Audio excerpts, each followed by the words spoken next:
আসসালামু আলাইকুম বন্ধুরা, আমি হুসনারা বেটি আলহামদুলিল্লাহ অনেক ভালো আছি। আর আপনারা কেমন আছেন তা জানাবেন। আজকে আমি যে রান্নার ভিডিওটা নিয়ে আসছি তা হলো, সেদিনকে দেখেছিলেন যে অনেকগুলি মাছের ডিম ভেজেছিলাম, ওইখান থেকে আমি কয়েকটা ডিম তুলে রেখেছি। আজকে ওই ডিমগুলো রান্না করব, কারণ অনেক বেশি ডিম হয়েছিল। অতগুলো ডিম তো আর খাওয়া হয় না, সেজন্য। আর আমাদের বাসায় যেহেতু বাসি তরকারি খুব একটা বেশি পছন্দ না, এই জন্য আমি আজকে একটু আলাদাভাবেই ডিমগুলি রান্না করব। সেদিনকে দেখিয়েছিলাম কিভাবে ডিম ঝোল করে রান্না করা হয়, আর আজকে দেখাবো সবজি দিয়ে রান্না করা। পরিমাণ মতো তেল দিয়ে দিলাম, এখন দিয়ে দিচ্ছি পেঁয়াজ কুচি।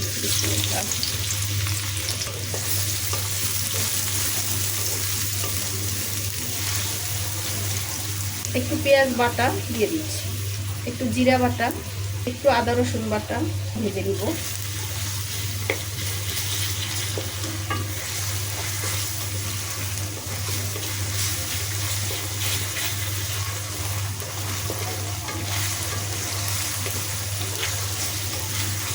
আমি 5 ধরনের সবজি দিব।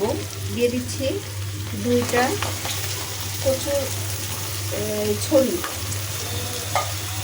একটু ভেজে নিই কচুর ছড়ি।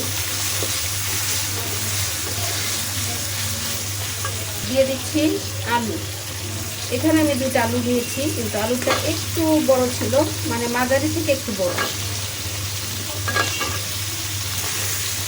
পেঁয়াজের সাথে একটু হালকা ভেজে নিব। দিয়ে দিচ্ছি মরিচ বাটা, দিচ্ছি হলুদের গুঁড়া,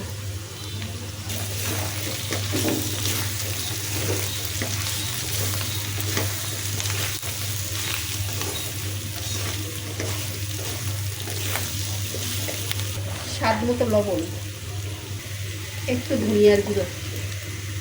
আপনাদেরকে বলেছি আমি 5 ধরনের সবজি দিয়ে রান্না করবো মাছের ডিম।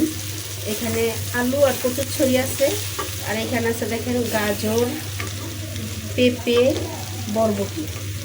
হলো তো 5 ধরনের সবজি, দেখা যায় আমার সবজিটাও খাওয়া হয়ে যাবে। আর মাছের ডিম যেহেতু সবাই পছন্দ করে, তো মাছের ডিম দিয়ে আমি সবজি রান্না করব। কষানোর জন্য দিয়ে দিচ্ছি একটু পানি।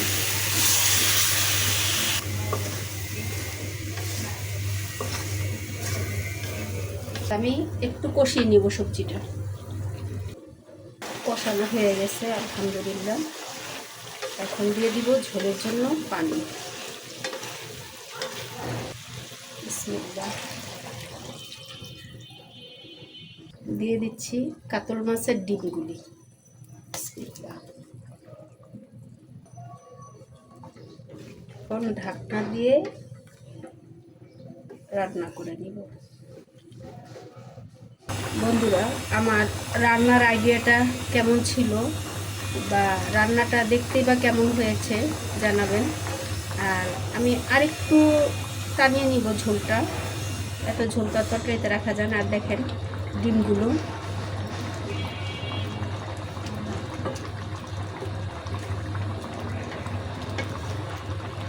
আমি ভিডিও থেকে এখনই বিদায় নিচ্ছি। সবাই ভালো থাকেন, আল্লাহ হাফেজ।